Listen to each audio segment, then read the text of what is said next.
I'm Vanshika Kalra from MedBound Times, and today we have Dr. Abhishek Garg here.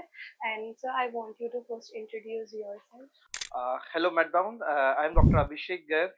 I have done my MBBS and MD from Delhi University, UCMS and Lady Hardinge Medical College respectively. And currently I'm pursuing senior residency at University College of Medical Science and Department of Community Medicine. And first, I wanted to ask, like, what a typical day in your life looks like being a community doctor, as in practicing community Okay, medicine. so thank you, Vanshika, for the question. So there are two things. One is the typical day of a resident in Department of Community Medicine. What it looks like is basically, in the morning hours you have to go to a health center and see your primary health, work as a primary healthcare physician, impart your clinical duties there in the field areas, surveys, research work, and apart from that, seeing the patients, non-communicable diseases, communicable diseases, antenatal care, immunization, and health talks and education activities in the marginalized areas. And after that, in the afternoon hours, we have to teach medical students as well. That is a part of our job Okay. as well. And how important is preventive healthcare in like today in terms of treatment? And why do you think it still does not get enough attention as compared to others department? It is still like kind of something that works in the background. It does not get that much attention. I'll here differ from the question first, because actually whatever we are doing is for public health only. If we go by the comparative data, like the evidence-based medicine, how it started, it was because of public health only. The first aspect of the current evidence-based medicine was, sanitation, hygiene. That is what developed the medical field, and that is all the work of a public health. So in public health, we see the overall impact of of healthcare in a population. So rather, we are not aiming to treat one person; we are aiming to treat the community at large. So Exactly. that's why we have to see the holistic development of the communities, and that is a very slow process. It cannot have a very sudden impact or a sudden Exactly. change. And when we see the other core clinical departments, they are, if I feel ill, I'll go to a physician. If I have some problem or some surgical requirements are there, so I'll go to a surgeon. Yes. If I have a heart attack, I'll go to a cardiologist. But Yes. to me, a preventive healthcare physician, I have to intervene when the disease is not there. Or if the disease is there, I have to make sure that that disease doesn't develop. Exactly. So people come to doctors whenever they're absolutely ill, when they are not able to work, perform, or not able to do their day-to-day duties. Then only they go and see a doctor. But my role comes that you don't need a doctor. So other doctors earns because you are going to a doctor, and I will earn when I stop you from going to other doctors. So that is the difference between public health and the other clinical practices. And what do you think? Like, what are the challenges that a public health challenge people face in day-to-day life in terms of how they can prevent, and also in terms of how rural and urban areas have different challenges in terms of preventive healthcare?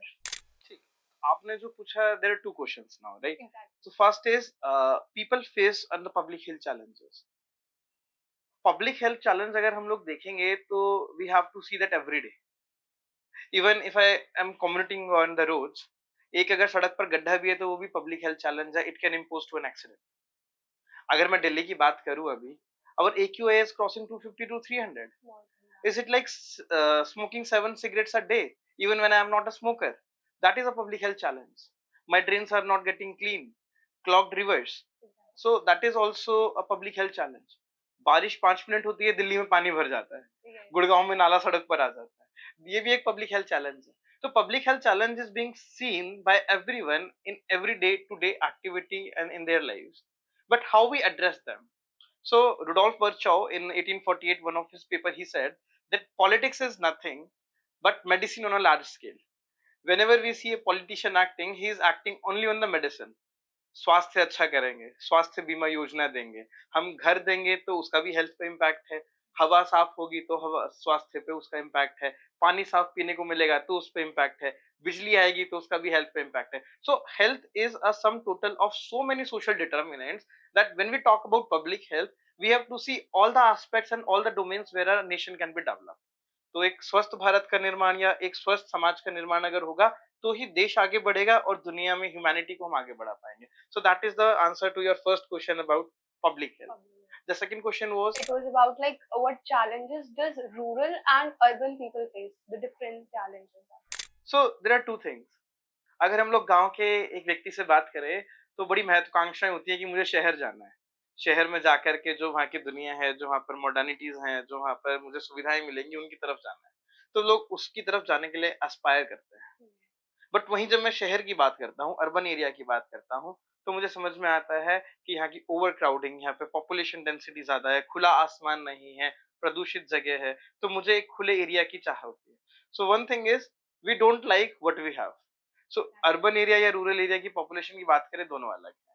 But now challenges की बात करें, तो अगर मैं health care delivery point of view से बात करूं, 80% of the healthcare is centered in urban areas, while we have 60% of rural area in the country. So the disproportionation is there in urban areas healthcare settings and the rural areas. अगर मैं doctors की बात करूं, तो rural area में जाकर के सेवाएं देना इतना कठिन है, क्योंकि उस डॉक्टर को अपनी जिंदगी भी जीनी है, वो नहीं जी पाएगा. तो रूरल एरियाज में इवेंचुअली सर्विसेज का लाख रहता है, जिसको एड्रेस करना सरकार का, समाज का, दोनों का काम है. रूरल एरिया में अगर कोई जा रहा है सर्विसेज देने, तो क्या वो भी सेफ फील करता है, या वहां की गुंडागर्दी से डर जाता है?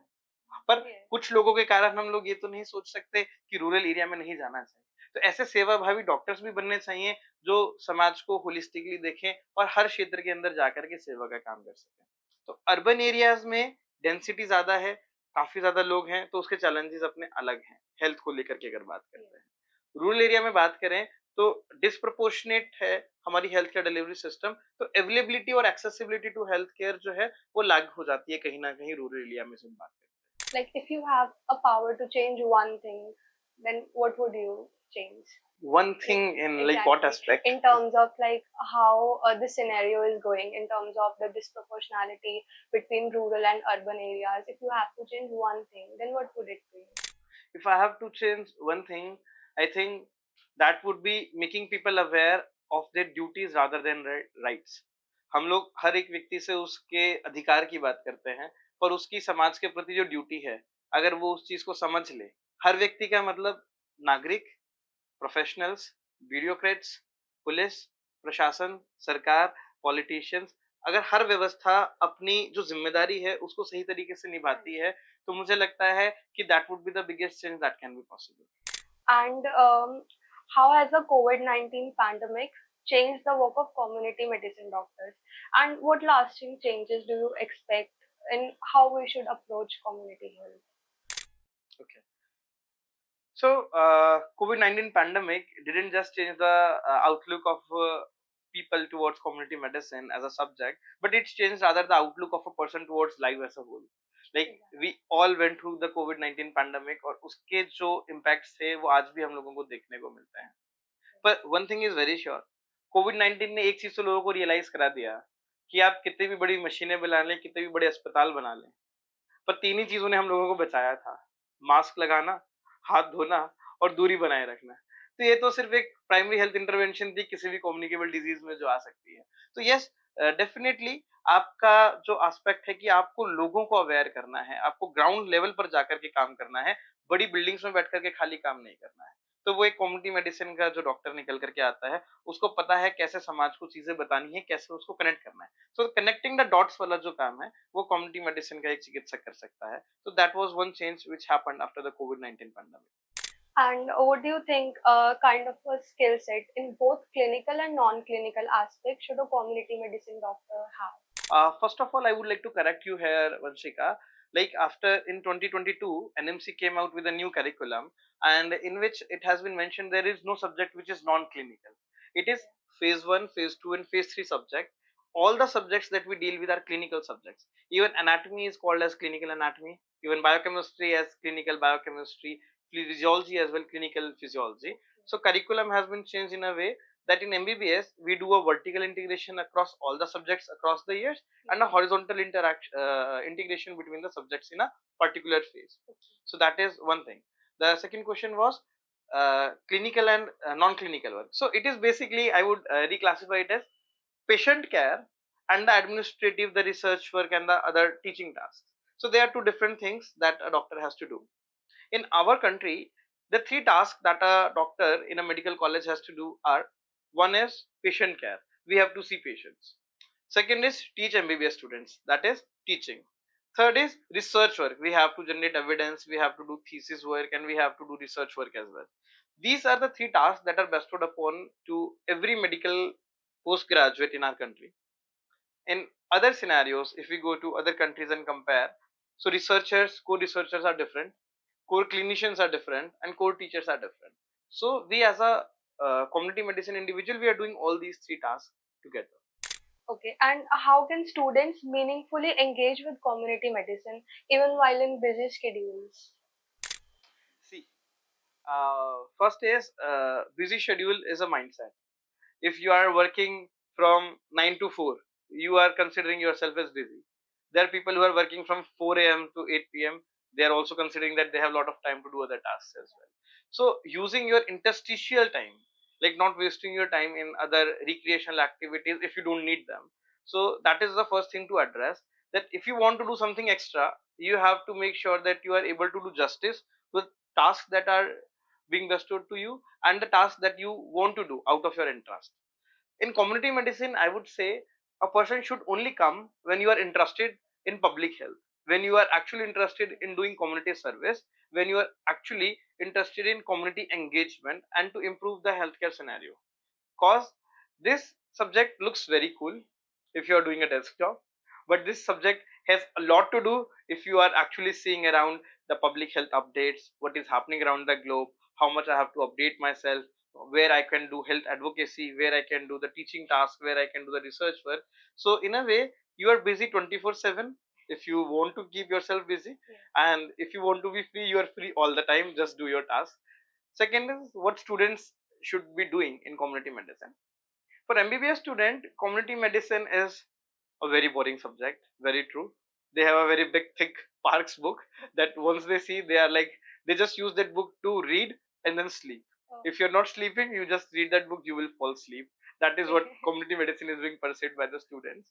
But they should read between the lines. If you are able to understand this particular subject, you can ace at any subject, because prevention is the basis of any disease. So if you are able, even if you are a super specialist, like these days I see health news a lot, even I follow MedBounds a lot of times. So yesterday only I was seeing a super specialist doctor, a very big reputed doctor, pulmonologist. He was very famous during the COVID time as well. All he was talking about was wearing a mask during air pollution. The day before yesterday, I was seeing a listening to a radio talk show of a medical oncologist, and what he was saying was, mend your ways right now. Make sure that you have a healthy lifestyle so that you don't get cancer. So you are doing MBBS, MD, DM, 20 years of experience, and now you are coming back to talk about the public health. So why not talk about public health since the beginning of your medical curriculum? So if you as a student want to work in community medicine, you don't even need a degree. Anyone can be a health advocate if you're working for the healthcare. Anyone can work for the benefit of the patients, benefit of the population, if you're clear with your basic concepts. And the closing, I wanted to ask, what do you believe is like the next public health challenge that India should prepare for? Well, there is no public health challenge for which India is not ready. What we should prepare for is leading the globe in the healthcare changes and the challenges. Because India being emerging superpower, I think health is also a big aspect of it, and India should be the leading country across the globe to lead the healthcare changes. Yes, we need to invest more in the research. Yes, we need to invest more in our systems. We have to make systems foolproof. Yes, we have to create institutions which are globally recognized, rather globally acceptable, and we are currently hosting a lot of foreign graduates as well in the country. So many foreign graduates come here and do post graduation in our country across the globe. So India has a lot to do, and with Vision 2047 of our Prime Minister, with which we say कि भविष्य का भारत कैसा होना चाहिए, तो मुझे लगता है कि भारत जो है आने वाले समय में एक ग्लोबल लीडर की तरह emerge करेगा, not in just in the healthcare setting, in all the possible domains that India can work on. Thank you, sir. Let's aim for the best. Thank you.